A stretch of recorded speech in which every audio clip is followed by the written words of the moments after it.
अस्सलाम वालेकुम। आप देख रहे हैं पाक सोशल मीडिया और मैं हूं आपका होस्ट मोहम्मद एहसन। बहुत अफसोस की बात है कि वक्त के साथ हम खुद भी बदल गए हैं। हमें अपने बुज़ुर्गों को वक्त ना देना अफसोस की बात है, चूँकि हमारे बुज़ुर्ग हमारी तारीख़ के वारिस होते हैं।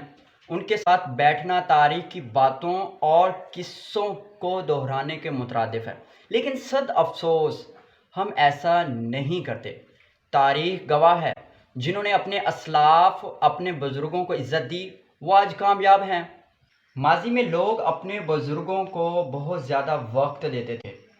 नौजवान नस्ल ख़ास तौर पर जब पढ़ाई के बाद अपने घर जाते तो ख़ास तौर पर अपने बुज़ुर्गों के पास बैठते थे, उनसे इस्लाम और तारीख़ पाकिस्तान के किस्से सुनते थे और वो जो कहते थे उन पर अमल करते थे, फिर कामयाबी उनका मुकद्दर बन जाती थी। लेकिन आज का नौजवान जब पढ़ाई के बाद घर जाता है तो कभी कभार अपने बुज़ुर्गों के पास भूल के बैठ जाता है, तो उनकी बातों को कोई ख़ास अहमियत नहीं देता और वो अपने मोबाइल और दीगर फजूल कामों में मशगूल हो जाता है।